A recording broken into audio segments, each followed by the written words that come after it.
ಮಾನವಾರ್ಥಮಾವಿರ್ಭೂತಂ ಮಾನಮೇಯಾದಿಲಕ್ಷಕಂ ಶಿವರೂಪಂ ಶಿವಾನಂದಂ ವಂದ್ಯಂ ವಂದೇ ಜಗದ್ಗುರುಂ. ಪ್ರಾತಸ್ಮರಣೀಯ ಪೂಜ್ಯಪಾದ ಸದ್ಗುರು ಶಿವಾನಂದ ಮಹಾಸ್ವಾಮಿಗಳವರನ್ನು, ತತ್ಸ್ವರೂಪರಾದ ಪೂಜನೀಯ ಪುರಾಣರತ್ನ ಪೂಜ್ಯ ಶ್ರೀ ಚನ್ನಬಸವ ಮಹಾಶಿವಗಳವರನ್ನು ಸ್ಮರಣೆ ಮಾಡಿಕೊಂಡು, ವೇದಾಂತ ಕೇಸರಿ ಪೂಜ್ಯ ಶ್ರೀ ಮಲ್ಲಿಕಾರ್ಜುನಪ್ಪಂಗಳವರನ್ನು ಸ್ಮರಣೆ ಮಾಡಿ, ಶಾಸ್ತ್ರಶ್ರವಣದಲ್ಲಿ ಸಮ್ಮಿಲಿತರಾಗಿರುವಂತಹ ಶಿವಸ್ವರೂಪಿಗಳಾದ ತಮ್ಮೆಲ್ಲರಿಗೂ ಶರಣವು ಶರಣಾರ್ಥಿಗಳು.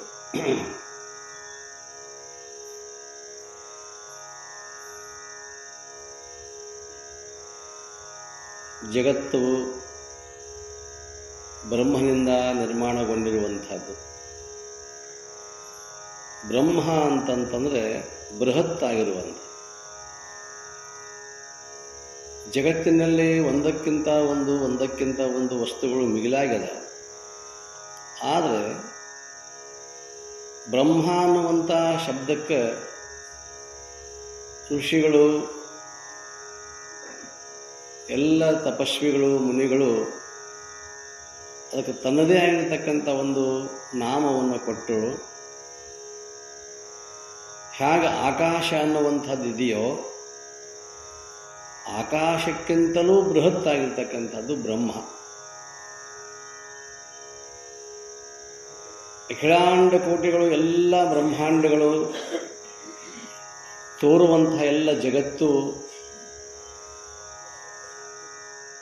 ಇದು ಯಾರ ಆಶ್ರಯದಲ್ಲಿ ಹುಟ್ಟುತ್ತದೆಯೋ, ಯಾರ ಆಶ್ರಯದಲ್ಲಿ ರಕ್ಷಣೆ ಆಗುತ್ತದೆಯೋ, ಕೊನೆಗೆ ಯಾರ ಆಶ್ರಯದಲ್ಲಿ ಲಯ ಆಗಿಬಿಡುತ್ತದೆ, ಅಂದರೆ ಅಡಿಗೆ ಹೋಗಿಬಿಡ್ತದೆ. ಸಮುದ್ರದಲ್ಲಿ ಸಾಕಷ್ಟು ನೀರಿದೆ. ನೀರಿನ ಆಶ್ರಯದಲ್ಲೇ ಅಲೆಗಳು ಹೇಳ್ತಾವೆ,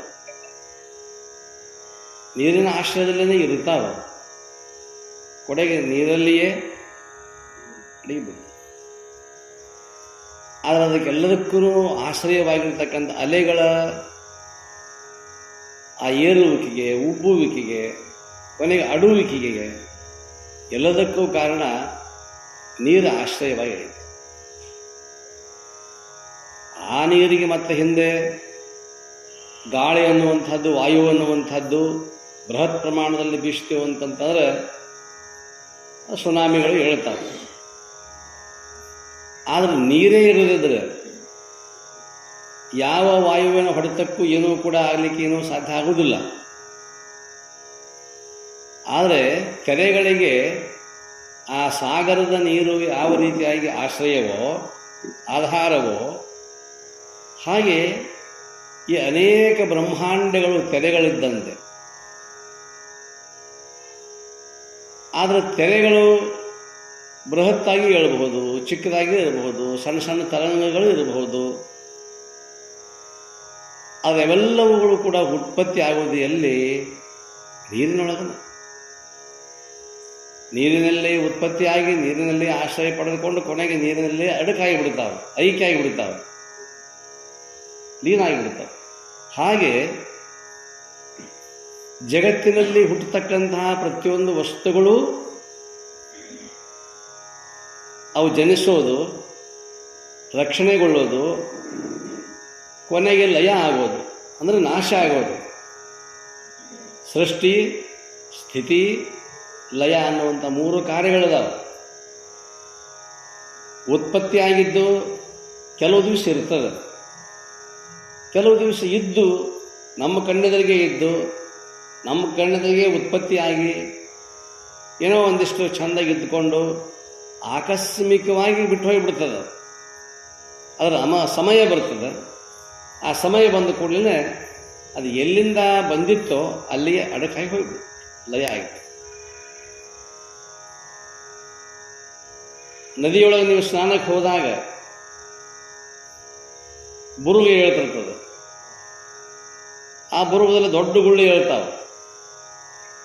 ಗುರುಳುಗಳು ಎಳೋದು ನೀರಿನೊಳಗನೆ ಹೇಳ್ತಾವೆ, ಭಾಳ ಚಂದ ಕಾಣ್ತಾವೆ. ನೋಡೋದಿಗೆ ಆ ಗುರುಳು ಇರುವುದಿಲ್ಲ, ಬಹಳ ಸುಂದರವಾಗಿ ಕಾಣಿಸ್ತದೆ. ಅದು ಆಕಾಶ ಕಾಣಿಸ್ತತಿ. ಆದರೆ ನಿಮ್ಮನ್ನು ನೀವು ಅಲ್ಲಿ ಹೋಗಿ ನೋಡ್ಕೊಳ್ರಿ, ನೀವು ಕಾಣಿಸ್ತೀರಿ, ಉಲ್ಟಾ ಕಾಣಿಸ್ತೀರ. ಅದಾಗ ನೀರಿನ ಗುರುಳಿಯೊಳಗೆ ನೀವು ಸೀದಾ ಕಾಣೋದಿಲ್ಲ, ಉಲ್ಟಾ ಕಾಣಿಸ್ತದೆ. ಎಷ್ಟು ಚಂದ ಕಾಣಿಸ್ತದಲ್ಲ ಅಂತೇಳಿ ನೋಡಿದಿಗೆ ಹೊಡೆದು ಹೋಗಿಬಿಟ್ರು. ಎಲ್ಲಿ ಹೋಗ್ತದೆ ಗುರುಳಿ? ಎಲ್ಲಿಂದ ಅದು ಉತ್ಪತ್ತಿ ಆಗಿತ್ತೋ ಅಲ್ಲಿಯೇ ಅಡಕಾಗಿ ಹೋಗ್ಬಿಡು. ಹೆಂಗೆ ಗುರುಳಿಗಳಿಗೆ, ತೆರೆಗಳಿಗೆ ನೀರು ಆಶ್ರಯವೋ ಹಾಗೆ ಈ ಜಗತ್ತಿನ ಉತ್ಪತ್ತಿಗೆ ಅದು ಯಾವುದು ಜಗತ್ತು ಅಂತಂದ್ರೆ ಇಲ್ಲಿ ಆ ದೇಶ ಈ ದೇಶ ಅನ್ನೋ ಹಾಗಿಲ್ಲ. ಏನು ವಸ್ತು ನಮ್ಮ ಕಣ್ಣಿಗೆ ಕಾಣಿಸ್ತದೆ, ಪಂಚಮಹಾಭೂತಗಳನ್ನು ಹಿಡಿದುಕೊಂಡು ಪೃಥ್ವಿ, ಅಪ್, ತೇಜ್, ವಾಯು, ಆಕಾಶ ಅಂತಕ್ಕಂಥ 5 ಮಹಾಭೂತಗಳಿವು. ಭೂತಗಳು ತತ್ವಗಳು. ಈ ಮಹಾನ್ ತತ್ವಗಳು ಉತ್ಪತ್ತಿಯಾಗಿದ್ದು ಬೃಹತ್ತಾಗಿರ್ತಕ್ಕಂಥ ಬ್ರಹ್ಮನಿಂದ. ಅದು ಅವತರಣ ಅಂತಕ್ಕಂಥದ್ದು ತಾಳೆ ತಾಳೆ ತಾಳೆ ಕೆಳಗಿಳಿದು ಬಂತು. ಕೆಳಗಿಳಿದು ಒಂದು ಸಲ ಮೇಲೆ ಏರಬೇಕಲ್ಲ. ಮೇಲೆ ಏರುವುದು ನಮ್ಮ ಧರ್ಮ ಅನ್ನುವಂಥದ್ದು. ಅದಕ್ಕೆ ನೀವೆಲ್ಲ ಯಾರಾದರೂ ಬಂದು ನಿಮ್ಮನ್ನು ನಮಸ್ಕಾರ ಮಾಡಿದರು ಅಂತಂದರೆ ಅವರು ಯಾವ ಕ್ಷೇತ್ರದಲ್ಲಿ ಕೆಲಸ ಮಾಡ್ತಿರ್ತಾರೆ, ಕೆಲಸ ಮಾಡುವವರಿಗೆ ಒಂದೇನೋ ಒಂದು ದೊಡ್ಡ ಕೆಲಸ ಹಿಡಿದನ್ರಿ, ನಮಗೆ ಆಶೀರ್ವಾದ ಮಾಡಿರಿ ಅಂತ ತಿಳ್ಕೊಂಡು ಅಂತೇಳಿ ಹಿರಿಯರಿಗೆ ನಮಸ್ಕಾರ ಮಾಡೋ ಪದ್ಧತಿ. ಅವಾಗ ನೀವು ಅವ್ರಿಗೆ ಆಶೀರ್ವಾದ ಮಾಡ್ತೀವಿ, ಉತ್ತರೋತ್ತರ ಅಭಿವೃದ್ಧಿ ಆಗಲಿ ಅಂತೇಳಿ ಒಂದು ಶಬ್ದ ಬಳಸ್ತೀರಿ ನೀವು. ಸಾಮಾನ್ಯವಾಗಿ ಲೌಕಿಕದಲ್ಲಿ ಬಳಸ್ತಕ್ಕಂಥ ಒಂದು ಶಬ್ದ ಉತ್ತರೋತ್ತರ. ಉತ್ತರ ಅಂತಂದ್ರೆ ಮೇಲೆ ಏರೋದು, ಎತ್ತರ. ಉತ್ತರೋತ್ತರ ಮೇಲೆ ಏರೋದು, ಇನ್ನ ಮೇಲೆ ಹೋಗ್ಬೇಕು, ಇನ್ನ ಮೇಲೆ ಹೋಗ್ಬೇಕು ಅಂದ್ರೆ ಬೆಳಿ ಅಂತಕ್ಕಂಥ ಆಶೀರ್ವಾದವನ್ನು ಹೇಗೆ ಮಾಡ್ತಾರಲ್ಲ, ಅದೇ ರೀತಿಯಾಗಿರ್ತಕ್ಕಂಥದ್ದು ನಾವು ಎತ್ತರಕ್ಕೆ ಆಗಿರುವಂಥದ್ದು ನಮ್ಮ ಧರ್ಮ ಅನ್ನುವಂಥದ್ದು. ಅದಕ್ಕಾಗಿ ನಿಮ್ಮ ಮೇಲಿನ ಮೇಲೆ ಹೇಳ್ತಿರ್ತೇನೆ, ನೀರು ಆವಿಯಾಗಿ ಕೆಳಗೆ ಹೋಗುವುದಿಲ್ಲ, ಮೇಲೆ ಹೋಗಿ ಹರಿಯುವುದು ಕೆಳಮುಖವಾಗಿ. ನೀರು ಹರಿಯೋದು ಅದು ಧರ್ಮ, ಕೆಳಮುಖ ಹರಿತದೆ. ಯಾಕಂದ್ರೆ ಬಂದಿದ್ದು ಎಲ್ಲಿಂದ? ಅದು ಮೇಲಿಂದನೇ ಬಂದದ. ಮೇಲಿಂದ ಬಂದದ ಅಂತ ತಿಳ್ಕೊಂಡು ಮತ್ತೆ ಅದು ಹಂಗೆ ಕೆಳಗೆ ಇಳ್ಕೊಂಡು ಹೋಗ್ತಿರ್ತದೆ. ಇನ್ನು ಕೆಳಗೆ ಇಳಿಬಾಡ ಅಂತ ತಿಳ್ಕೊಂಡು ಮತ್ತೆ ಸೂರ್ಯದೇವ ಹೇಳ್ತಾನೆ, ಬಾ ಎಲ್ಲಿಂದ ಬಂದಿದ್ದು ಅಲ್ಲಿಗೆ ಬಾ. ಆವಿಯಾಗಿ ಮತ್ತೆ ಉತ್ತರೋತ್ತರ ಅದು ಮೇಲೆ ಹೋಗ್ತದೆ. ಹಿಂಗೆ ಈ ಪಂಚಮಹಾಭೂತಗಳು ಎಲ್ಲಿಂದ ಉತ್ಪತ್ತಿ ಆಗಿದಾವಲ್ಲ, ಮತ್ತೆ ಅವು ತಮ್ಮ ಗಮ್ಯ ಸ್ಥಾನ ಎಲ್ಲಿ ಹೋಗಬೇಕಲ್ಲ ಅಲ್ಲಿ ಹೋಗ್ತಕ್ಕಂಥದ್ದು ಅದರ ಕರ್ತವ್ಯ. ಅದಕ್ಕಾಗಿ ಇಲ್ಲಿ ಋಷಿಗಳು ಬಳಸಿರ್ತಕ್ಕಂಥ ಶಬ್ದ ಬ್ರಹ್ಮ. ಬೊಮ್ಮವನು ಅರಿದೆನೆಂದು ಬಳಲುವರು ತಮ್ಮ ನೇತಿಗಳಿದು ಅನ್ಯವನೇ ನೋಡಿ ಮನುಜರು. ಈ ಜನ ಬ್ರಹ್ಮಜ್ಞಾನ ಮಾಡ್ಕೊಳ್ಬೇಕು ಅಂತ ತಿಳ್ಕೊಂಡು ಹೊಂಟಾರ. ಎಲ್ಲಿಗೆ ಹೊರಟಾರ ಅಂತಂದ್ರೆ ಎಲ್ಲೋ ಬ್ರಹ್ಮದಾನ ಅಂತ ತಿಳ್ಕೊಂಡು. ಇದು ಬ್ರಹ್ಮ ಅನ್ನುವಂಥದ್ದು ಬಸ್ ಸ್ಟ್ಯಾಂಡ್ ಇಲ್ಲಿ. ಬಸ್ ಸ್ಟ್ಯಾಂಡ್ಗೆ ಹೋದ್ರೆ ಬಸ್ ಸಿಗ್ತಾವೆ, ಆದರೆ ಬ್ರಹ್ಮನಿಗೆ ಬಸ್ ಸ್ಟ್ಯಾಂಡ್ ಇಲ್ಲ. ನಾ ಎಲ್ಲಿದ್ದೇನೆ ಅಲ್ಲೇ ಬ್ರಹ್ಮದಾನ, ನಾ ಎಲ್ಲಿದ್ದೀನಿ ಅಲ್ಲೇ ಬ್ರಹ್ಮದಾನ, ನಾ ಇದ್ದ ಸ್ಥಾನದಲ್ಲಿಯೇ. ಯಾಕಂತಂದ್ರೆ ಅವನು ಇಲ್ಲದ ಬ್ರಹ್ಮನಿಲ್ಲದ ಸ್ಥಾನ ಬಂದು ಎಲ್ಲೂ ಏನೂ ಇಲ್ಲ. ಅದು ನಾವು ತಿಳ್ಕೊಂಡಿದ್ದೇನೋ ಅಲ್ಲದ ದೇವರು, ಅಲ್ಲದಾನ ಬ್ರಹ್ಮ, ಅಲ್ಲಿ ಹೋದರೆ ಶಾಂತಿ ಸಿಗ್ತದೆ, ಮನಸ್ಸಿಗೆ ಶಾಂತಿ ಏನು ಸಿಗೋದಿಲ್ಲ. ಮನಸ್ಸು ಅಲ್ಲೋಲ ಕಲ್ಲೋಲ ಆಗಿತ್ತಂದು ನೀವು ಬೇಕಾದಲ್ಲಿ ಹೋಗ್ರಿ. ಹಂಗೆ ತಿರುಗೋದು ಎಲ್ಲೆಲ್ಲೂ ಶಾಂತಿ ಸಿಗೋದು. ಅಲ್ಲಿ ಹೋದ್ರೆ ಬಿಡ್ತದನದು. ಅಲ್ಲಿ ಹೋದ ನಂತರದಲ್ಲಿ ಮತ್ತೆ ಹೊಳ್ಳಿ ಉಲ್ಟಾ ಚಲೋ ಆಕೈತಿ, ಡಬಲ್ ಚಲೋ ಆಕೈತಿ. ಅಲ್ಲೇ ಇದ್ರೆ ಬೇಷಕ್ಕಿತ್ತನು, ಇಲ್ಲಿ ಯಾಕೆ ಬಂದೆ ನಾನು? ಹಿಂಗೆ ಏನೇನೋ ಇದು ಭಯಂಕರವಾಗಿರ್ತಕ್ಕಂಥದ್ದು ಓಡಿಸ್ತದ ತಲೆ ಅಂತಕ್ಕಂಥದ್ದು. ಅದರಲ್ಲಿ ಬ್ರಹ್ಮಜ್ಞಾನಿಗಳು ಹೇಳ್ತಾರೆ, ಬೊಮ್ಮವನು ಅರಿದೆನೆಂದು ಬಳಲುವರು.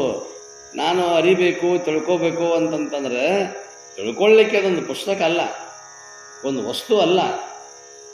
ನಾನೇ ಆ ವಸ್ತು ಆಗಿದ್ದೇನೆ ಅಂತ ತಿಳ್ಕೊಳ್ತಕ್ಕಂಥ ಸಂದರ್ಭದಲ್ಲಿ ಬರ್ತದೆ. ಆದ್ದರಿಂದ ಬಳಲುವರು ಅಂದರೆ ಕಷ್ಟಪಡ್ತಾರೆ. ಎಷ್ಟು ಕಷ್ಟಪಡ್ತಾರ ಅಂತಂತಂದ್ರೆ ತಪಸ್ ಮಾಡೋರು ತಪಸ್ ಮಾಡ್ತಾರೆ, ಅಧ್ಯಯನ ಮಾಡೋರು ಅಧ್ಯಯನ ಮಾಡ್ತಾರೆ, ಏನೇನೇನೇನೋ ಮಾಡ್ಕೊಳ್ತಾರೆ. ಅದರಲ್ಲಿ ಅವ್ರು ಹೇಳ್ತಕ್ಕಂಥದ್ದು, ನಿನ್ನ ಮನಸ್ಸು ಒಂದು ಶಾಂತ ಆತು ಅಂದ್ರೆ ಅಲ್ಲೇ ಬ್ರಹ್ಮ ಇದೆ. ನೀರು ಕಲಕಾಗೈತಿ, ನೀರು ರಾಡಾಗೈತಿ. ರಾಡಾದ ನೀರಾಗ ಮತ್ತೊಂದು ಬಡಿಗೆ ಇಟ್ಕೊಂಡು ಅದು ಹಾಗೆ ಸಣ್ಣಗೆ ರಾಡ್ ತಾಯಿ ಇಳಿಯಾಕದೈತಿ, ತಿಳಿ ಹಾಕದೈತಿ. ಇವ ಮತ್ತೊಂದು ಅದರ ಬಡಿಗೆ ಇಟ್ಟು ಮತ್ತೆ ಹಿಂಗೆ ತಿರುಗಾಡಕತ್ತಾನೆ, ಮತ್ತು ಕಲಕ ಹಿಂಗೆ ತಿಳಿ ಹಾಕಿರ್ತೈತಿ, ಮತ್ತೊಂದು ಏನಾರ ಬಂದು ಬೀಳುದು. ಈ ರೀತಿಯಾಗಿರ್ತಕ್ಕಂತಹ ಮನಸ್ಸಿನಲ್ಲಿರ್ತಕ್ಕಂಥ ಅನೇಕ ವಿಚಾರಗಳದಾವಲ್ಲ, ಆ ವಿಚಾರಗಳಂತಕ್ಕಂಥ ರಾಡಿಗಳು. ಅದಕ್ಕೆ ಅವ್ರಂತಾರ ಸದ್ವಿಚಾರ ಇದ್ದು ಒಂದು ಸಮಸ್ಯೆ ಇಲ್ಲ, ತಿಳಿಯಾಗಿರ್ತಕ್ಕಂಥ ನೀರದು. ಅದು ದುರ್ವಿಚಾರಗಳು ಯಾವಾಗಲೂ ಕೂಡ ಬೇರೆಯಾಗಿರ್ತಕ್ಕಂಥದ್ದನ್ನೇ ವಿಚಾರ ಮಾಡೋದು. ಬ್ರಹ್ಮನಿಗೆ ಅಥವಾ ತನ್ನ ಅರಿವಿಗೆ, ತನ್ನ ಇರುವಿಕೆಗೆ ಪೋಷಕವಾಗಿರ್ತಕ್ಕಂತಹ ವಿಚಾರಗಳನ್ನು ಮಾಡುವ ಹಾಗಿಲ್ಲ.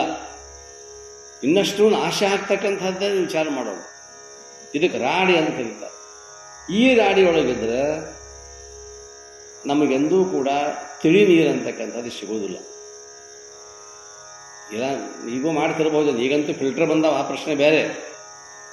ಆದರೆ ಫಿಲ್ಟರ್ ಇಲ್ಲದ ಕಾಲದೊಳಗೆ ನೀವು ನೀರು ತುಂಬ್ಕೊಂಡು ಬಂದು, ರಾಡಿ ನೀರು ತುಂಬ್ಕೊಂಡು ಮಳೆಗಾಲದಾಗ ಹೊಳೆ ತುಂಬಿ ಬರ್ತದೆ, ರಾಡಿ ನೀರು ಬರ್ತಾವೆ, ಒಂದು ಕೂಡಿ ಹಂಡೆದಾಗ ಹಾಕ್ತೀನಿ.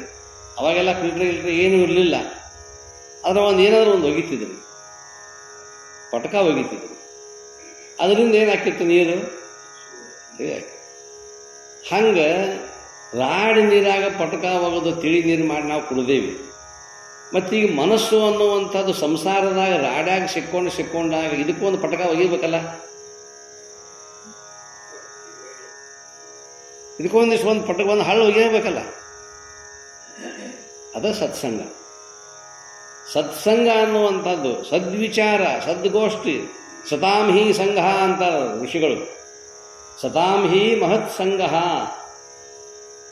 ಸಜ್ಜನರ ಸಂಘ ಅಂತಕ್ಕಂಥದ್ದು ಎಲ್ಲಿ ನಾವು ಬ್ರಹ್ಮವನ್ನು ಅರಿಬೇಕು, ಬ್ರಹ್ಮ ಸಾಕ್ಷಾತ್ಕಾರ ಮಾಡಿಕೊಳ್ಬೇಕು. ಎಲ್ಲಿ ಹೋದರೂ ಸಾಕ್ಷಾತ್ಕಾರ ಆಗೋದಿಲ್ಲ, ನಾ ಇದ್ದಲ್ಲೇ ಸಾಕ್ಷಾತ್ಕಾರ. ಆದರೆ ನಾವು ಹೋಗೋದು ಏನೋ ಒಂದಿಷ್ಟು ಜಾಗ ಬದಲಿ ಆಗಲಿ ಅಂತ ತಿಳ್ಕೊಂಡು. ಈಗ ಮನ್ಯಾಗ ಆರಾಮಿರೋದಿಲ್ಲ, ಮನ್ಯಾಗ ಆರಾಮಿರೋದಿಲ್ಲ, ಮನ್ಯಾಗ ಇರ್ತಾರೆ. ಒಂದು ನಾಲ್ಕು ಜಾಗ ಬದಲಿ ಆಗಲಪ್ಪ, ಜಾಗ ಬದಲಿ, ವಾತಾವರಣ ಬದಲಿ ಆಗಲಿ. ಇದರಾಗ ಅವ್ರನ್ನ ನೋಡಿ ಇವ್ರನ್ನ ನೋಡಿ ಮತ್ತೊಟ್ಟು ಮನಸ್ಸು ಕಲಕ್ಕೆ ಹಾಕಿರ್ತೈತಿ. ಅದಕ್ಕೆ ಇವ್ರನ್ನ ಯಾರನ್ನೂ ನೋಡೋದು ಬೇಡ, ಈ ಮುಖಗಳು ಇವನನ್ನು ಹಿಂಗೆ ಮಾಡ್ಯಾವ, ಮನೆಯಾಗಿರ್ತಕ್ಕಂಥ ಮುಖಗಳೇ ಇವನನ್ನು ಹಿಂಗೆ ಮಾಡ್ಯಾವ ಅಂತಂದ್ಮೇಲೆ ಈ ಮುಖಾನೂ ಬೇಡ, ಈ ಕೌದು ಬೇಡ, ಈ ರಗಟ್ಟು ಬೇಡ, ಏನೇನು ಬೇಡ, ಇದನ್ನು ಕಿತ್ಕೊಂಡು ಒಂದು 4 ದಿವಸ ಬೇರೆ ಕಡೆ ಹೋಗ್ಬೇಕಂತ ತಿಳ್ಕೊಂಡು ಅಂತೇಳಿ ನಾವೇ ಏನು ಮಾಡ್ತೀವಿ? ಯಾಕಂತಂದ್ರೆ ನಮಗೂ ಅದು ನೋಡುವುದಾಗೋದಾಗೈತಿ. ಅವನ ದೃಷ್ಟಿಯಿಂದ ಜಾಗ ಬದಲಿ ಅಲ್ಲದು, ನಮ್ಮ ದೃಷ್ಟಿಯಿಂದ ಜಾಗ ಬದಲಿ. ಆ ಕಡೆಯಿಂದ ಅವನು ಒಂದು ಸ್ವಲ್ಪ ಏನೋ ಸಮಾಧಾನ. ಮತ್ತು ಅಲ್ಲಿ ಹೋದ ಮೇಲೆ ಅಲ್ಲಿ ಖಾಯಂ ಇರ್ತಾನ ನಾವು, ಮತ್ತೆ ಹೊಳ್ಳಿ ಬರೋದು. ಇವೆಲ್ಲಗಳು ಕೂಡ ಏನಪ್ಪ ಅಂದ್ರೆ ಸಮಾಧಾನಕ್ಕೋಸ್ಕರವಾಗಿ ಮಾಡ್ತಕ್ಕಂಥ ಕ್ರಿಯೆಗಳು. ಅದರಲ್ಲಿ ಬ್ರಹ್ಮಜ್ಞಾನವನ್ನು ಅರಿತಿರ್ತಕ್ಕಂತಹ ಬ್ರಹ್ಮಜ್ಞಾನಿಗಳೇನದಾರಲ್ಲ, ಅವ್ರು ಹೇಗೆ ಇರ್ತಾರ ಅಂತ ಪ್ರಶ್ನೆ ಐತಿ. ಈಗ ಬೊಮ್ಮವನು ಅರಿದೇನೆಂದು ಬಳಲುವರು ತಮ್ಮ ನೈತಿಗಳಿದು ಅನ್ಯವನೇ ನೋಡಿ. ಈ ಮನುಷ್ಯರು ಅಂತ ಅಂದಾರಲ್ಲ ಅವರು, ಈ ಮನುಷ್ಯರು ಏನಪ್ಪ?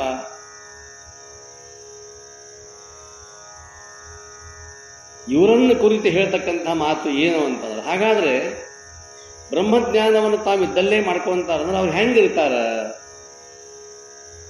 ಬ್ರಹ್ಮಜ್ಞಾನಗಳ ಇರುವಿಕೆ ಹೆಂಗ? ಸ್ಥಿತಪ್ರಜ್ಞಸ್ಯ ಕಾ ಭಾಷಾ ಸ್ಥಿತದೀಹಿ ಕಿಂ ಪ್ರಭಾಷೇತ ಕಿಂ ಆಸೀತ ರುಜೇತ ಕಿಂ. ಭಗವದ್ಗೀತೆ ಅಲ್ಲಿ ಕೃಷ್ಣನಿಗೆ ಅರ್ಜುನ ಪ್ರಶ್ನೆ ಮಾಡ್ತಾನೆ. ಸ್ಥಿತಪ್ರಜ್ಞ ಅಂದ್ರೆ ಬ್ರಹ್ಮಜ್ಞಾನಿ. ಅವು ಹೇಗಿರ್ತಾನ ಬ್ರಹ್ಮಜ್ಞಾನಿ? ಅವು ಇರುವಿಕೆ ಹೇಗ ಅಂತ ಕೇಳಿದಾಗ ಅದಕ್ಕೆ ಉತ್ತರವನ್ನು ಕೃಷ್ಣನೇ ಹೇಳ್ತಾನೆ, ಭಗವಂತನೇ ಹೇಳ್ತಾನೆ. ದುಃಖೇಶು ಅನುದ್ವಿಗ್ನ ಮನಃ,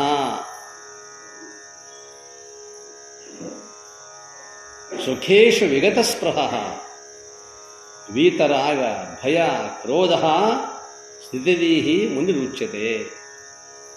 ಬಹಳ ಸ್ಪಷ್ಟವಾಗಿ ಹೇಳ್ತಾರೆ, ದುಃಖೇಶು ಅನುದ್ವಿಗ್ನ ಮನಃ. ಬೇಕಾದಂಥ ದುಃಖಗಳು ಬಂದರೂ ಕೂಡ ಮನಸ್ಸನ್ನು ಉದ್ವೇಗಗೊಳಿಸಿಕೊಳ್ಳುವುದಿಲ್ಲ. ಬೇಕಾದಂಥ ದುಃಖಗಳು ಬರಲಿ, ಅವುಗಳೆಲ್ಲವನ್ನು ಗೆದ್ದವನು ಬ್ರಹ್ಮಜ್ಞಾನಿ. ಅದಕ್ಕೆ ಹಿಂದಿನ ಅನೇಕ ಮಹಾತ್ಮರನ್ನು ನೋಡ್ತೇವೆ ನಾವು. ಇವತ್ತು ಸಿದ್ಧಾರೂಢರನ್ನೇ ತಗೋರಿ, ಶಿವಾನಂದರನ್ನೇ ತಗೋರಿ, ಮಡಿವಾಳಪ್ಪನವರು, ಶರೀಫ್ ಶಿವೇಗಳು, ಅಥನಿ ಶಿವೇಗಳು, ಎಂಥ ಮಹಾತ್ಮರನ್ನು ತಗೊಂಡ್ರು ಸಹಿತ ದುಃಖೇಶು ಅನುದ್ವಿಗ್ನ ಮನಃ. ಯಾರು ಯಾವುದೇ ರೀತಿಯಿಂದ ದುಃಖವನ್ನು ಕೊಟ್ಟರು ಸಹಿತ ಉದ್ವೇಗಗೊಳ್ಳದೆ ಯಾಕಂದ್ರೆ ಬ್ರಹ್ಮಜ್ಞಾನವನ್ನು ಅರ್ಥವರು, ಅದನ್ನು ಆಶ್ರಯ ಮಾಡಿದವರು. ಆದರೆ ನಾವು ಅದನ್ನು ಆಶ್ರಯ ಮಾಡಲಾರ್ದೇ ವಿಷಯಗಳನ್ನು ಆಶ್ರಯ ಮಾಡ್ಕೊಂತಿರ್ತೇವಲ್ಲ, ನಾವು ಹೋರಾಟ ಮಾಡ್ತೇವೆ. ಅವ್ರು ಹೋರಾಟ ಮಾಡೋದಿಲ್ಲ, ಅದರ ಅವಶ್ಯಕತೆ ಅವರಿಗಿಲ್ಲ. ಯಾಕೆ ಎಲ್ಲವನ್ನು ಗೆದ್ದವರು ಅವರು. ಜಗತ್ತಿನ ಎಲ್ಲ ವಿಷಯಗಳಿಂದ ವಿಮುಖರಾಗಿರ್ತಕ್ಕಂಥ ಅವ್ರಿಗೆ ಈ ಯಾವ ದುಃಖವು ತಗೊಂಡು ಏನು ಮಾಡೋದು, ಸುಖಾರ ಏನು ದುಃಖರ ಏನು ಅಂತ ಅವರು. ದುಃಖೇಶು ಅನುದ್ವಿಗ್ನ ಮನಃ, ಸುಖೇಶು ವಿಗತ ಸ್ಪೃಹ. ದುಃಖದಲ್ಲಿ ಅವರಿಗೆ ಉದ್ವಿಗ್ನ ಆಗಿಲ್ಲ, ಸುಖದಲ್ಲಿ ಅವರಿಗೆ ಸ್ಪೃಹ ಇಲ್ಲ, ಅಲ್ಲಿ ಆಸಕ್ತಿ ಉಳಿದಿಲ್ಲ. ಏನು ಅವರಿಗೆ ಸುಖ ದುಃಖೇ ಸಮೇ ಕೃತ್ವ ಲಾಭವು ಜಯವಂತರ ಯಾವುದಿದ್ರೂ ಅಷ್ಟೇ.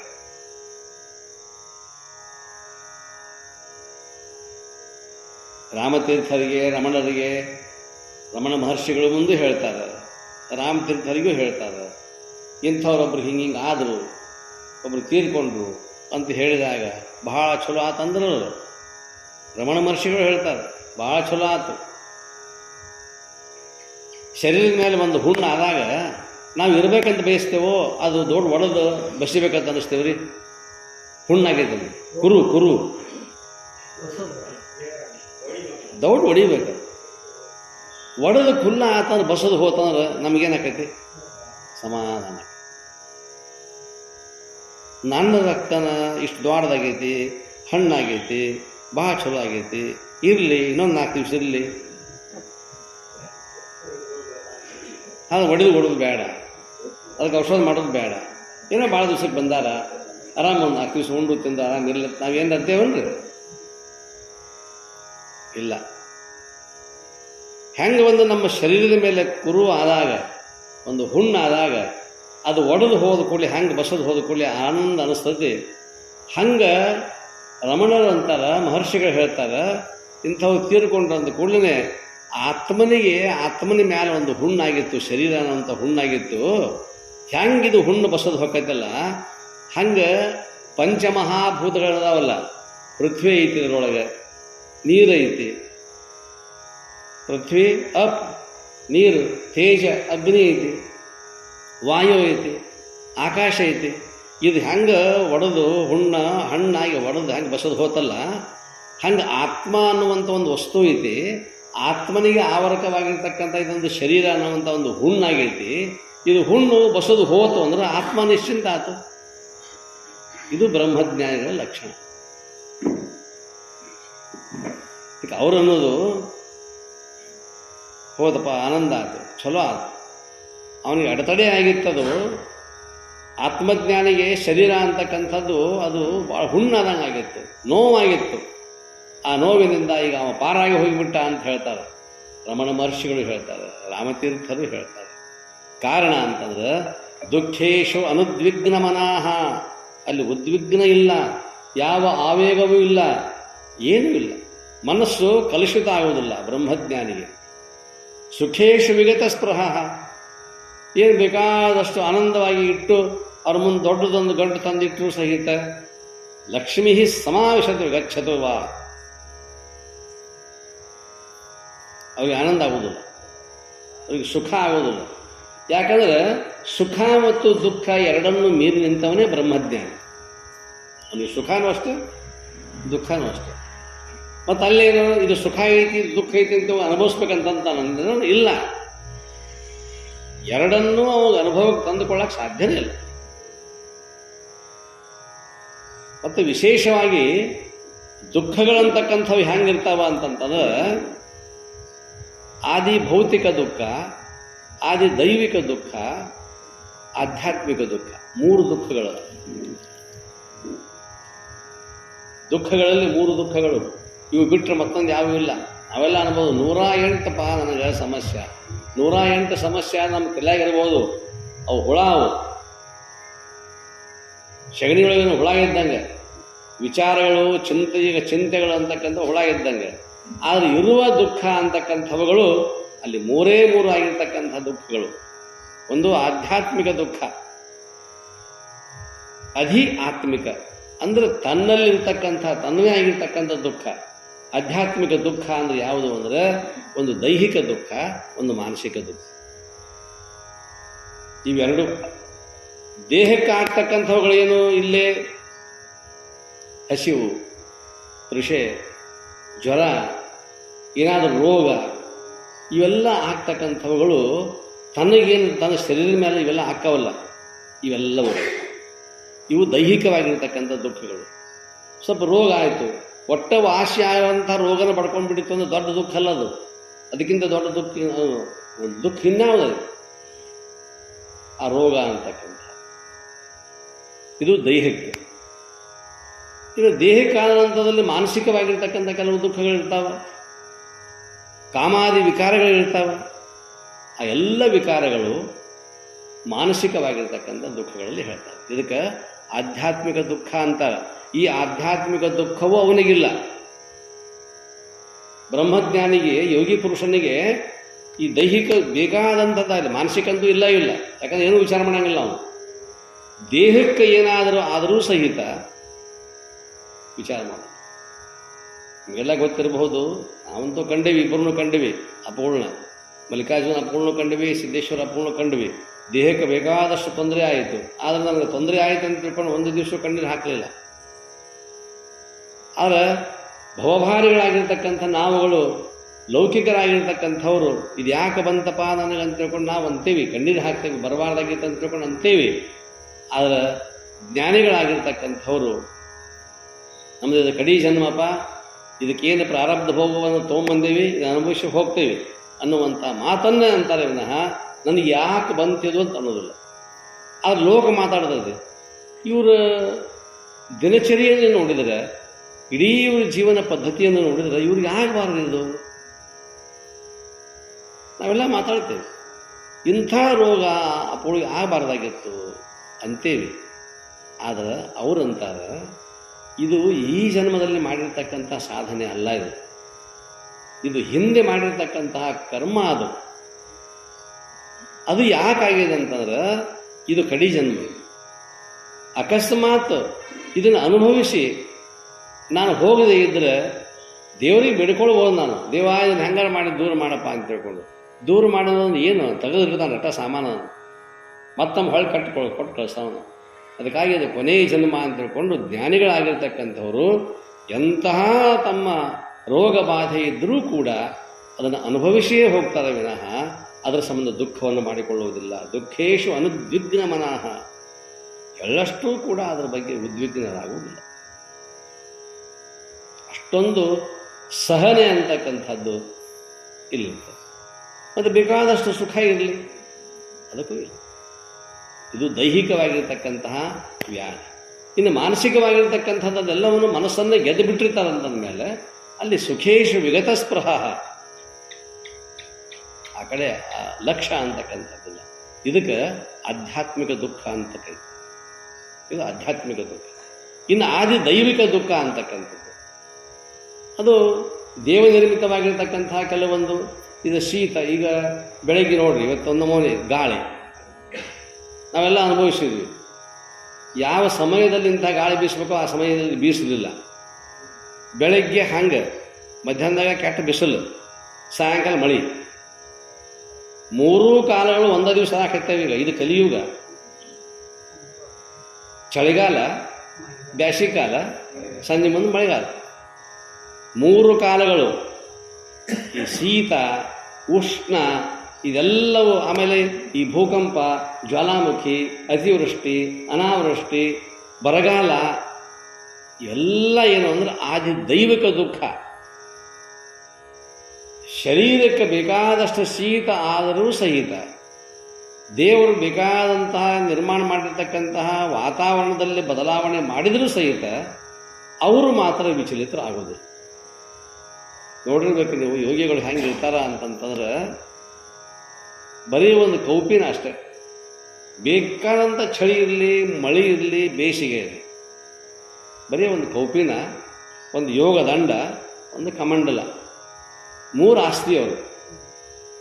ಅದಕ್ಕೆ ಅವರಂದ್ರೆ ಶಂಕರಾಚಾರ್ಯರು ಕೌಪೀನವಂತಹ ಖಲು ಭಾಗ್ಯವಂತಹ, ಕೌಪೀನಧಾರಿಯಾಗಿರ್ತಕ್ಕಂತಹ ಆ ಸನ್ಯಾಸಿ ಯೋಗಿ ವರಣ್ಯ ಏನದನಲ್ಲ, ಅವನಂಥ ಭಾಗ್ಯವಂತ ಜಗತ್ತಿನಲ್ಲಿ ಯಾರೂ ಇಲ್ಲ.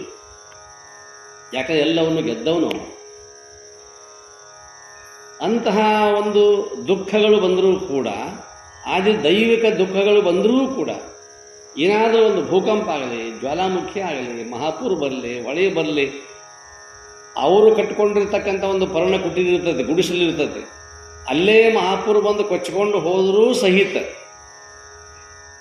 ಗುಡಿಸಲು ಕೊಚ್ಕೊಂಡು ಹೋಗಿರಬಹುದು, ಆದರೆ ಅವರಿಗೆ ಮಾತ್ರ ಏನಾಗುವುದಿಲ್ಲ. ಉದಾಹರಣೆಗೆ ಒಂದು 7-10 ವರ್ಷದ ಹಿಂದೆ ಬಹುತೇಕ ಕೇದಾರದೊಳಗೆ ಅದ್ಭುತವಾಗಿರ್ತಕ್ಕಂಥ ಒಂದು ಸುನಾಮಿ ಬಂದು ಹೋಯಿತು. ಅಲ್ಲಿ ಎಂಥೆಂಥ ಕಟ್ಟಡಗಳಿದ್ದವು. ಆ ಕಟ್ಟಡಗಳೆಲ್ಲವೂ ಕೂಡ ಕಡ್ಡಿಪಟ್ಟಿ ಹೆಂಗೆ ಕಿತ್ಕೊಂಡು ಹೋದವು. ಆದರೆ ಕೇದಾರೇಶ್ವರ ದೇವಸ್ಥಾನ ಎಂದು ಕಟ್ಟ್ಯಾರೋ ಏನೋ ಗೊತ್ತಿಲ್ಲ, ಕರಿಕಲ್ಲಾಗೈತದು. ಎಳ್ಳಷ್ಟು ಅದಕ್ಕೇನು ಆಗಲಿಲ್ಲ. ಅದು ಹೆಂಗೆ ಅದು ಸ್ಥಾವರಲಿಂಗ ಉಳಿತಲ್ಲ, ಹಂಗೆ ಬ್ರಹ್ಮಜ್ಞಾನಿಗಳಾದವರು ಸಹಿತ ಹಂಗೆ ಇರ್ತಾರೆ. ಅದೇ ಒಂದು ಸ್ಥಿತಿಯನ್ನು ಕಾಯ್ಕೊಂಡು ಹೋಗಿರ್ತಾರೆ. ಅದಕ್ಕೆ ಸ್ಥಿತದೀಹಿ ಮುನಿರುಚ್ಯತೆ ಎಂದು ಕರೀತಾರೆ ಗೀತಾಚಾರ್ಯರು. ಕೃಷ್ಣ ದುಃಖೇಶು ಅನುದ್ವಿಗ್ನಮನಾಹ ಸುಖೇಶು ವಿಗತಸ್ಪೃಹ, ಅವರಲ್ಲಿ ಅದರ ಏನೂ ಇಲ್ಲ. ಇದು ಆದಿ ದೈವಿಕ ದುಃಖ. ಇನ್ನು ಆದಿ ಭೌತಿಕ ದುಃಖ.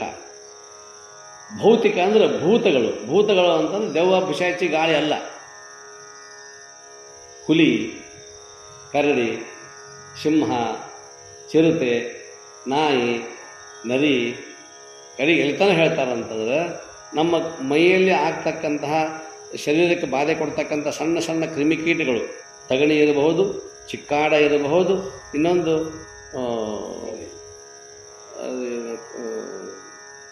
ಮಯ ಕೂರಿ, ಹಾಂ ಕೂರಿ, ಇವು ಭಾಳ ಸಣ್ಣ ಸಣ್ಣ ಸಣ್ಣ ಸಣ್ಣ ಇರ್ತಾವೆ. ಮೈಯಾಗ ಭಾಳ ದಿವಸ ಎಂದು ಒಟ್ಟು ಬಟ್ಟೆನ ಒಂದು ಏನು ಹೊಸದ ಹಾಕ್ಕೊಂಡನಲ್ಲ, ಒಮ್ಮೆ ಹಾಕ್ಕೊಂಡನ, ಹಾಕ್ಕೊಂಡದನ್ನು ಕಳೆದೇ ಇಲ್ಲರಿ, ಕಳೆದೇ ಇಲ್ಲ. ಎಲ್ಲೆಲ್ಲಿ ಹೊಲಿಗೆ ಇರ್ತಾವಲ್ಲ, ಹೊಲಿಗೆ ಹಾಕಿದಲ್ಲಿ ಮನೆ ಮಾಡಿರ್ತಾವೆ ಅವು, ಅವಕ್ಕೆ ಕೂರಿ ಅಂತ ಕರಿತೈತಿ. ಇನ್ನು ತಗಣಿರ್ತಾವೆ. ಈಗಂತೂ ತಗಣಿನೂ ಇಲ್ಲ, ಕೂರಿನೂ ಇಲ್ಲ, ಏನೂ ಇಲ್ಲ. ನಾವ ತಗಣಿ ಕೂರಿ ಆಗಿಬಿಟ್ಟೇವಿ. ಈ ರೀತಿಯಾಗಿರ್ತಕ್ಕಂತಹ ಪ್ರಾಣಿಗಳ ಬಾಧೆಯನ್ನು ತಡ್ಕೊಳ್ಳುವಂಥ ಶಕ್ತಿಯೂ ಸಹಿತ ಅವರಲ್ಲಿದೆ. ಅಂದ್ರೆ ಮೊದಲನೇದು ಆ ಪ್ರಾಣಿಗಳಂತೂ ಅವರು ಉಸಾಬರಿ ಮಾಡೋದೇ ಇಲ್ಲ. ಯಾಕಂತಂದ್ರೆ ಯಾವಾಗ ಯಾವ ಪ್ರಾಣಿ ನಮಗೆ ಬಾಧೆ ಮಾಡ್ತದಂದ್ರೆ ನನ್ನಿಂದ ಏನಾದರೂ ಅದಕ್ಕೆ ಬಾಧೆ ಆಗಂಗೆ ಕಂಡ್ರೆ ಅದು ನಮ್ಮನ್ನು ಬಿಡುವುದಿಲ್ಲ. ಆದರೆ ಬ್ರಹ್ಮಜ್ಞಾನಿಗಳಾಗಿರ್ತಕ್ಕಂಥವ್ರು, ಸ್ಥಿತಪ್ರಜ್ಞರಾಗಿರ್ತಕ್ಕಂಥವ್ರು ಎಲ್ಲ ಪ್ರಾಣಿಗಳ ಬಗ್ಗೆಯೂ ಕೂಡ ಸರ್ವಭೂತ ಹಿತೇರತಃ ಅಂತಕ್ಕಂಥ ಸಿದ್ಧಾಂತದ ಮೇಲೆ ಅವರು ಇರುವಾಗ ಅವು ಅವಾಗೇನು ಮಾಡೋದಿಲ್ಲ. ಅಕಸ್ಮಾತ್ ಏನಾದರೂ ಹಂಗೆ ಬಾಧೆಯನ್ನು ಕೊಡ್ತಿದ್ರೂ ಸಹಿತ ಅನುದ್ವಿಗ್ನಮನಾಹ, ಎಳ್ಳಷ್ಟು ಅವರು ವಿಚಾರ ಮಾಡೋದಿಲ್ಲ. ಈ ಲೋಕ ಇವತ್ತು ಮನುಷ್ಯರೇ ಇರಲಿ, ಪ್ರಾಣಿಗಳೇ ಇರಲಿ, ನಿಸರ್ಗ ಇರಲಿ, ಅಥವಾ ಯಾವುದೋ ಒಂದು ಭೂತ ಚೇಷ್ಟೆ ಅಂತಕ್ಕಂಥದ್ದಾಗಲಿ, ಯಾವುದು ಬಾಧಾ ಮಾಡಿದರೂ ಸಹಿತ ಅವರು ಮಾತ್ರ ಬ್ರಹ್ಮಜ್ಞಾನಿಗಳು ಬ್ರಹ್ಮಾನುಸಂಧಾನದಲ್ಲೇ ಇರುವುದರಿಂದ, ಯಾವಾಗೂ ಅದರಲ್ಲೇ ಇರುವುದರಿಂದ ಅವರಿಗೆ ಈ ಜಗತ್ತಿನ ಯಾವ ಪೀಡೆಗಳು ಕೂಡ ಅವುಗಳ ಬಗ್ಗೆ ಲಕ್ಷ್ಯ ಕೊಡೋದಿಲ್ಲ. ಮತ್ತು ಹೇಳ್ತಾರೆ ಅವರು, ವೀತರಾಗ, ಭಯ, ಕ್ರೋಧ ಏನೂ ಇಲ್ಲ, ಆಸೆ ಇಲ್ಲ, ಯಾವುದ್ರ ಬಗ್ಗೆ ಭಯ ಇಲ್ಲ, ಕ್ರೋಧನೂ ಇಲ್ಲ, ಸಿಟ್ಟೂ ಇಲ್ಲ. ಇವೆಲ್ಲವನ್ನು ಮೀರಿರ್ತಕ್ಕಂತಹ ಜ್ಞಾನಿ ಪುರುಷ ಏನದಲ್ಲ, ಇವನಿಗೆ ಬೊಮ್ಮವನ್ನು ಅರಿತವನು, ಬ್ರಹ್ಮವನ್ನು ಅರಿತವನು. ಯಾಕಂದ್ರೆ ಇಷ್ಟೆಲ್ಲ ಅವನು ತಯಾರು ಮಾಡಿಕೊಂಡಿದ್ದಾನೆ. ಅಷ್ಟು ಅದ್ಭುತವಾಗಿರ್ತಕ್ಕಂಥ ತಯಾರಿ ಅಂತಕ್ಕಂಥದ್ದು. ಹಿಂದಕ್ಕೊಬ್ಬರು ವೇದಾಂತ ದೇಶಿಕರು ಅಂತಕ್ಕಂಥ ಮಹಾತ್ಮರಿದ್ದರು.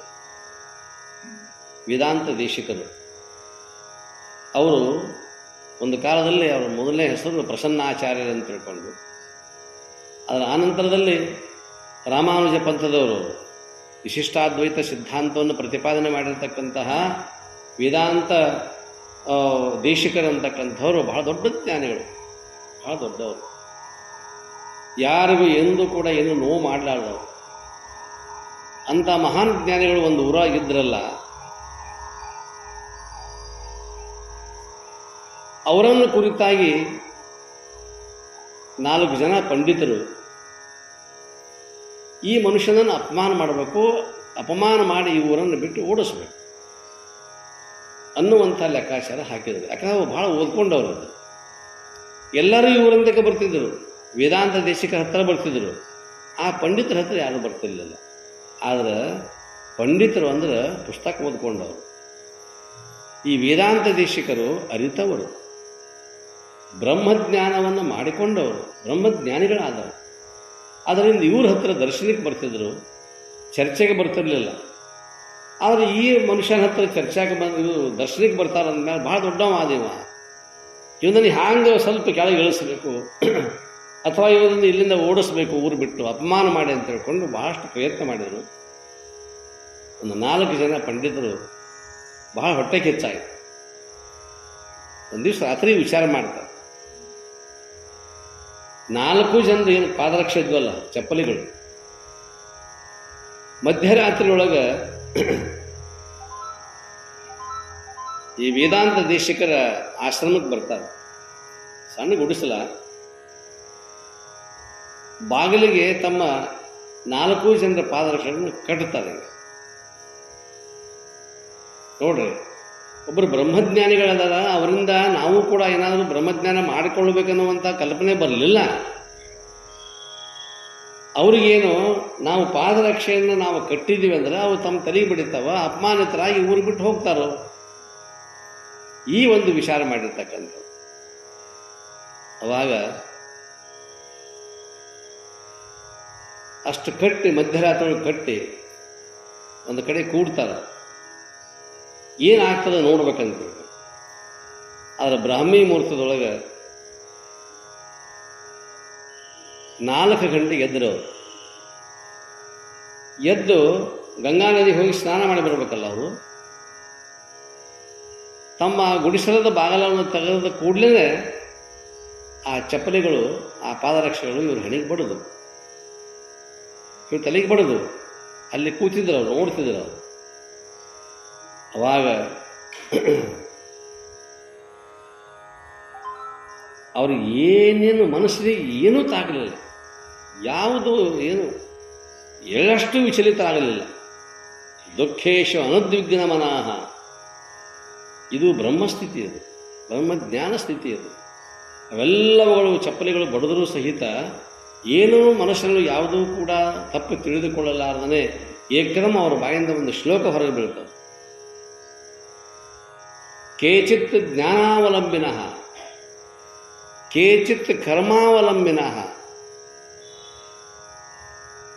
ಕೆಲವರು ಜ್ಞಾನ ಮಾರ್ಗದವರದಾರೆ, ಕೆಲವರು ಕರ್ಮ ಮಾರ್ಗದವರದಾರೆ. ಜ್ಞಾನ ಮಾರ್ಗದಿಂದ ಜ್ಞಾನವನ್ನು ಮಾಡಿಕೊಂಡು ಪರಮಾತ್ಮನನ್ನು ಒಲಿಸಿಕೊಂಡು ಸಾಕ್ಷಾತ್ಕಾರ ಮಾಡಿಕೊಂಡು ಭಗವಂತನಲ್ಲಿ ಲೀನಾದವರು ಕೆಲವರು ಅದಾರೆ. ಕೆಲವರು ಕರ್ಮಯೋಗದ ಮೂಲಕ ಕಾಯಕವೇ ಕೈಲಾಸ ಅಂತ ತಿಳ್ಕೊಂಡು ಬಸವಾದಿ ಪ್ರಮಥರಿನ ಹಾಗೆ ಹೋದರು. ಆ ರೀತಿಯಲ್ಲಿ ಕರ್ಮಯೋಗವನ್ನು ಮಾಡ್ತಾ ಮಾಡ್ತಾ ಮಾಡ್ತಾ ಕರ್ಮದಲ್ಲಿಯೇ ಜ್ಞಾನವನ್ನು ಮಾಡಿಕೊಂಡು ಕರ್ಮಯೋಗದ ಮೂಲಕವಾಗಿ ಭಗವತ್ ಸಾಕ್ಷಾತ್ಕಾರ ಮಾಡಿಕೊಂಡು ಉದ್ಧಾರ ಆದವರು ಅದಾರೆ. ಆದರೆ ನಾನು ಜ್ಞಾನಾವಲಂಬಿನೂ ಅಲ್ಲ, ನನಗೆ ಜ್ಞಾನಯೋಗವೂ ಗೊತ್ತಿಲ್ಲ, ನನಗೆ ಕರ್ಮಯೋಗವೂ ಗೊತ್ತಿಲ್ಲ. ಆ ಕ್ಷಣದಲ್ಲಿ ಅವ್ರ ಬಾಯಿಂದ ಬಂದಿರತಕ್ಕಂಥ ಶ್ಲೋಕ ಅಂತದಲ್ಲಿ, ಕೇಚಿತ್ ಕರ್ಮಾವಲಂಬಿನ, ಕೆಲವರು ಕರ್ಮಯೋಗಿಗಳಾಗಿದ್ದಾರೆ, ಕೇಚಿತ್ ಜ್ಞಾನಾವಲಂಬಿನ, ಕೆಲವರು ಜ್ಞಾನಯೋಗವನ್ನು ಅವಲಂಬನ ಮಾಡಿಕೊಂಡು ಮುಕ್ತರಾದವರಾದ. ಆದರೆ ವಯಂತು, ಆದರೆ ನಾನು ಮಾತ್ರ ಹರಿದಾಸಾನಾಂ ಪಾದರಕ್ಷಾವಲಂಬಿನ. ವಯಂತು, ನಾನು ಮಾತ್ರ ಹರಿದಾಸಾನಾಂ, ಹರಿದಾಸರಂತೇನಾಗಿ ಹೋಗ್ಯಾರಲ್ಲ, ಅವರು ದಾಸರ ಸೇವಕ ನಾನು.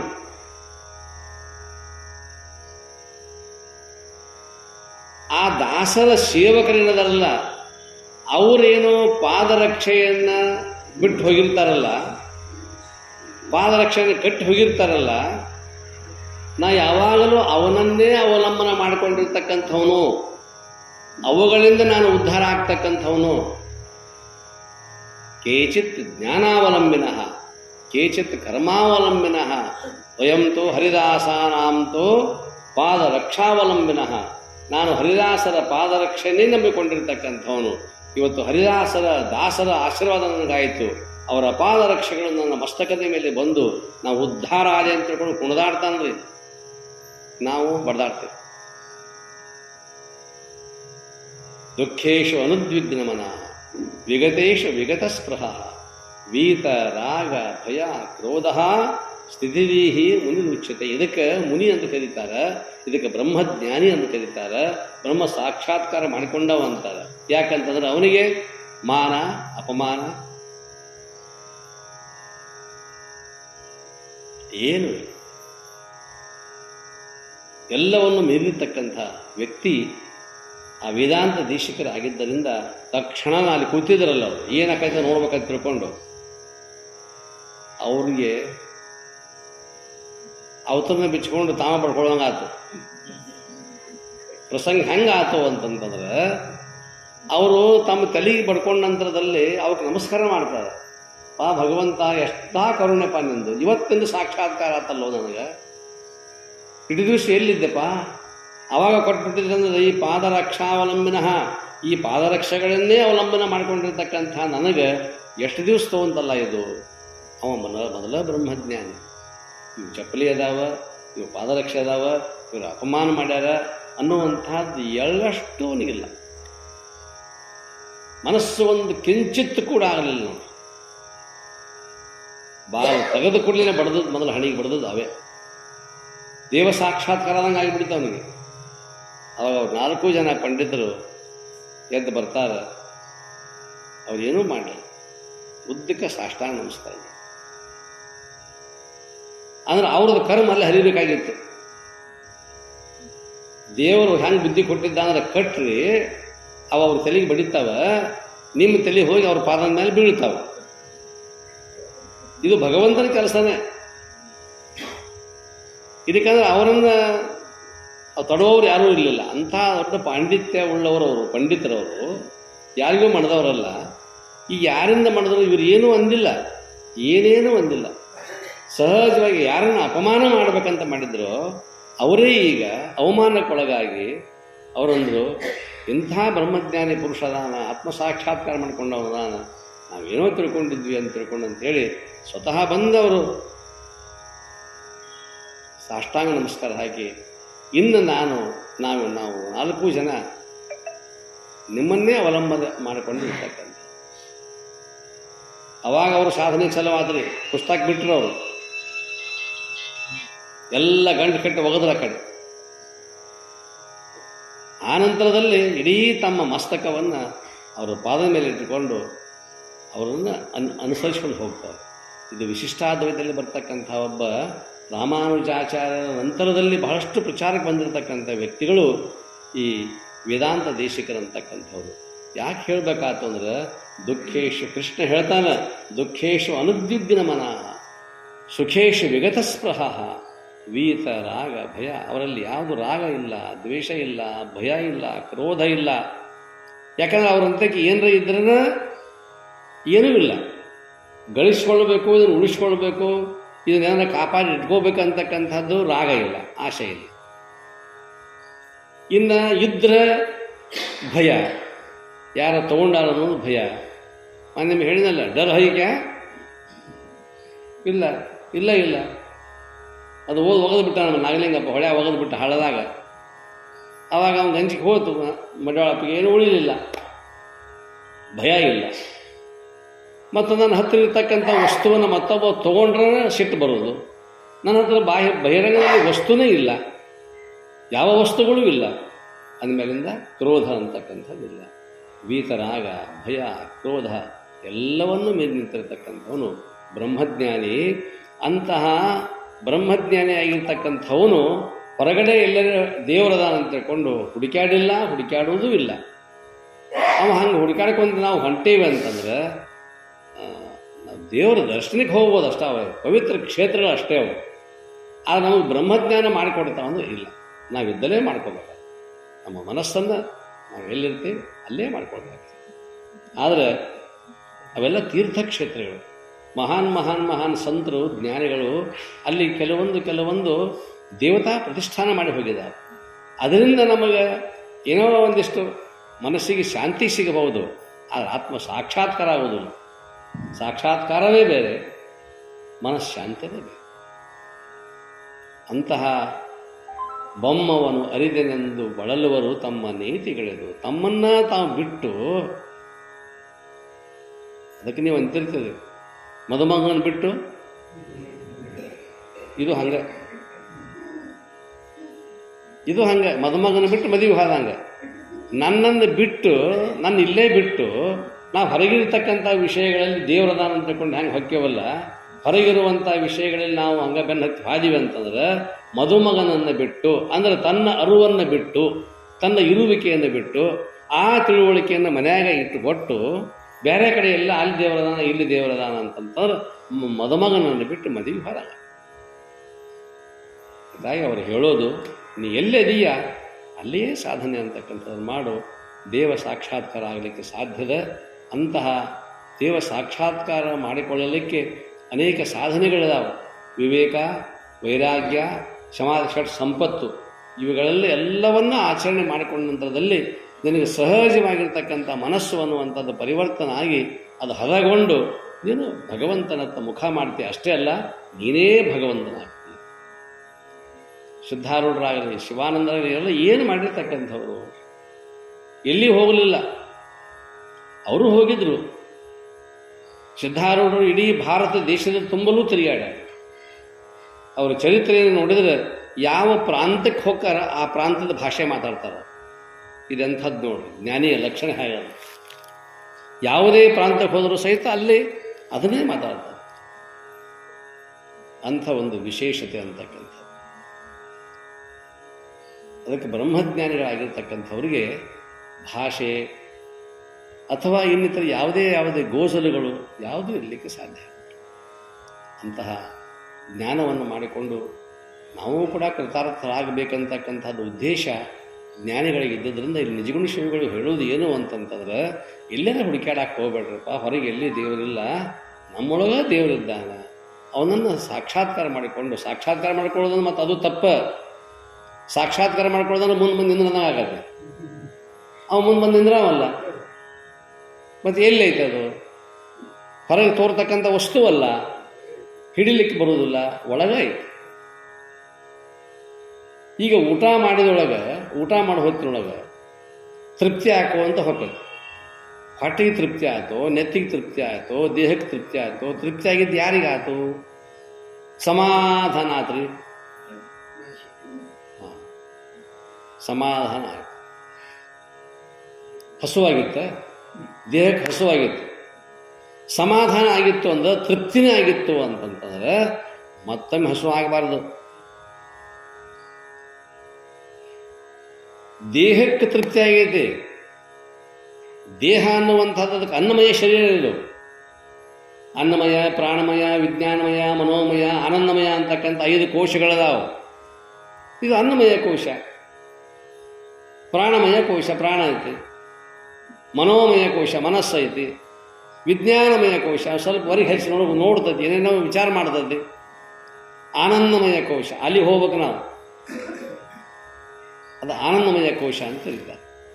ಈ ರೀತಿಯಾಗಿರ್ತಕ್ಕಂತಹ ಕೋಶಗಳನ್ನು ಮೀರಿ ಹೋದ ನಂತರದಲ್ಲಿ ಏನು ಇವೆಲ್ಲ ಕೋಶಗಳು ಇರುವುದಿಲ್ಲೇ. ಅದಕ್ಕೆ ನಾವು ಹೇಳೋದು ಅಂತಂದ್ರೆ ಅರಿವಿನ ತೃಪ್ತಿಗೆ ಅನುಭಾವವೇ ಆಶ್ರಯ ಅಂತಾರೆ ಶರಣರು. ಅರಿವು ಅನ್ನುವಂಥದ್ದು ತೃಪ್ತಿ ಆಗಬೇಕಾಗಿತ್ತಂದ್ರೆ ಅನುಭವ ಆಗಬೇಕು. ಎದುರು ಅನುಭವ ಆಗಬೇಕು? ಬ್ರಹ್ಮನ ಜ್ಞಾನ ಅಥವಾ ನನ್ನ ಅರಿವಿನ ಜ್ಞಾನ ನನಗೆ ಆತು ಅಂತಂದ್ರೆ ತೃಪ್ತಿ ಆಗಬೇಕು ಮನಸ್ಸಿಗೆ.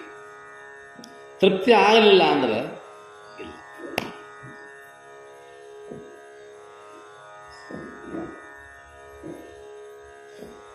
ಕಬ್ಬು ತಿಂತೇವೆ ನಾವು, ಕಬ್ಬು ರಸ ಕುಡಿತೀವಿ, ರಸ ಹೀರ್ತೇವೆ. ರಸ ಹೀರಿದ ನಂತರದಲ್ಲಿ ಒಂದು ನಮೂನೆ ಏನೋ ಒಂದು ಸ್ವಾದ ಹತ್ತದ. ಈ ಕಬ್ಬು ತಿನ್ನೋದು ಬಿಟ್ಟಾರೆಲ್ಲ, ಕಬ್ಬು ತಿನ್ನಂಗಿಲ್ಲ. ರಗಡ ಕಬ್ಬು ಬೆಳಿತೇವೆ, ಖರೆ ಕಬ್ಬು ತಿನ್ನೋ ಭಾಳ ಕಡಿಮೆ ಸರಿ.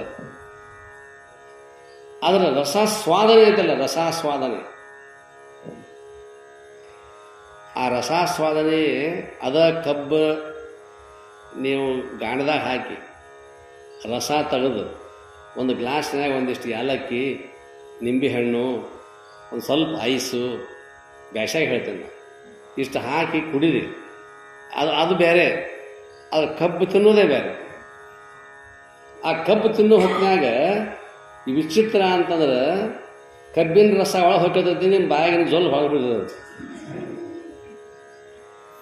ಇದು ಕಬ್ಬು ತಿನ್ನೋಣಕ್ಕೆ. ಹಿಂಗೆ ಆದಾಗ ಕಬ್ಬು ತಿಂದಂಗೆ ನಮ್ಮ ಬಾಯಾಗಿಂದು ಹೊರಗೆ ಹೊಕ್ಕತಿ, ಕಬ್ಬಿನಾಗಿಂದು ಅವಾಗ ಒಂಥರ ಏನೋ ಒಂದು ತೃಪ್ತಿ ಆಗುತ್ತೆ. ಹಂಗೆ ಅದನ್ನು ನಾವೊಂದು ತೃಪ್ತಿ ಪಡ್ಕೊಳ್ತಿರ್ತೇವಲ್ಲ, ಹಂಗೆ ಶ್ರವಣ ಮಾಡೋ ಹೊತ್ತಿನೊಳಗೆ ಆ ತೃಪ್ತಿ ನಮಗೆ ಹಾಕಿರ್ಬೇಕು. ಬ್ರಹ್ಮಜ್ಞಾನದ ವಿಷಯವನ್ನು ಕೇಳಿದ ಅದಕ್ಕೆ ಅನುಭವ ಅಂತಾರೆ. ಅನುಭವ ಮಾಡ್ಕೊಳ್ತಾನೆ. ಈಗ ಆ ಕಬ್ಬು ತಿನ್ನೋ ಹೊತ್ತಿನೊಳಗೆ ಒಳಗೆ ಚಕ್ಕೋಂತನ ಇನ್ನು ಹೊರಗಿಂದ ಒಗಿತೀವಿ, ಜಗ್ತೀವಿ, ಒಳಗೆ ರಸ ಸಿಪ್ಪಿ ಹೊರಗೆ. ಹಂಗೆ ಶಬ್ದಗಳು ನಿಮಗೆ ಕಿವಿಗೆ ಬಡಿತಾವೆ. ಶಬ್ದಗಳು, ಅಧ್ಯಾತ್ಮದ ಶಬ್ದಗಳು ನಿಮಗೆ ಕಿವಿಗೆ ಬಡಿತಾವೆ. ಅಧ್ಯಾತ್ಮದ ಶಬ್ದಗಳು ಕಬ್ಬು ಅನ್ನುವಂಥ ನಿಮ್ಮ ಮನೆಗೆ ಒಳಗೆ ಸೇರಿದಾಗ ಅದರ ರಸಾಸ್ವಾದನೆ, ಅದರ ತಾತ್ಪರ್ಯ ಏನದಲ್ಲ ಅದನ್ನು ಹೀರಿಕೊಂಡ ನಂತರದಲ್ಲಿ ಶಬ್ದಗಳು ಅಕ್ಷರಗಳನ್ನು ಬಿಟ್ಬಿಡೋದು, ಹಿಪ್ಯವು ಸಿಪ್ಪಿ. ಜ್ಞಾನ ಅಂತಕ್ಕಂಥ ಆ ಜ್ಞಾನ ಅನ್ನುವಂಥ ರಸಾಮೃತವನ್ನು ನಮ್ಮೊಳಗೆ ನಾವು ತೃಪ್ತಿ ಮಾಡ್ಕೊಂಡಿವೆ ಅಂತಂತಂದ್ರೆ ಅದೇ ಆನಂದ ಅನ್ನೋದು. ಅಂಥ ಆನಂದವನ್ನು ಪಡಿಬೇಕಾಗಿತ್ತು ಅಂತಂತಂದ್ರೆ ದುಃಖೇಶು ಅನುದ್ವಿಗ್ನ ಮನಃ ಸುಖೇಶು ವಿಗತ ಸ್ಪೃಹ ವೀತರಾಗ ಭಯ ಕ್ರೋಧ ಸ್ಥಿತಿದೀಹಿ ಮುನಿರುಚ್ಯತೆ. ಇದಕ್ಕೆ ಮುನಿ ಅಂತ ಕರೀತಾರಪ್ಪ. ಅರ್ಜುನ ಇಂಥ ಸ್ಥಿತಿಯನ್ನು ಬ್ರಹ್ಮಜ್ಞಾನಿ ಆಗಿರ್ತಕ್ಕಂಥವನು ಪಡ್ಕೊಂಡಿರ್ತಾನೆ ಅಂತ ತಿಳ್ಕೊಂಡು ಅಂತ ಹೇಳಿ ಕೃಷ್ಣ ಅರ್ಜುನಿಗೆ ಉಪದೇಶ ಮಾಡ್ತಾನೆ. ಅದೇ ಉಪದೇಶವನ್ನು ನಿಜಗೊಂಡ್ರು ಹೇಳ್ತಾರೆ ಅವರು. ಬ್ರಹ್ಮ ಅಂದ್ರೆ ಏನು, ಬ್ರಹ್ಮಾನಂದ ಅಂದ್ರೆ ಏನು, ಅಂತಹ ಒಂದು ಪರಾತ್ಪರವಾಗಿರ್ತಕ್ಕಂಥ ಜ್ಞಾನವನ್ನು ಮನುಷ್ಯ ಮಾತ್ರರು ಮಾಡಿಕೊಳ್ಳಲಿಕ್ಕೆ ಸಾಧ್ಯವಿದೆನಃ, ಅದು ಪ್ರಾಣಿಗಳಿಗೆ ಸಾಧ್ಯವಿಲ್ಲ. ಅಂಥ ಜ್ಞಾನವನ್ನು ಮಾಡಿಕೊಂಡು ನಾವೆಲ್ಲರೂ ಮುಕ್ತರಾಗೋಣ ಅಂತಕ್ಕಂಥ ಮಾತುಗಳನ್ನು ಪ್ರಭು ಪರಮಾತ್ಮನ ಪಾದಕ್ಕೆ ಇಷ್ಟು ಮಾತುಗಳನ್ನು ಅರ್ಪಿಸಿ ಇವತ್ತಿನ ಈ ಶಾಸ್ತ್ರೋಪದೇಶವನ್ನು ಮಂಗಲ ಮಾಡೋಣ. ಜೈ ಮಂಗಲಂ, ಜೈ ನಮಃ ಪಾರ್ವತೀಪತೆ, ಶಿವ ಹರ ಹರ ಮಹಾದೇವ.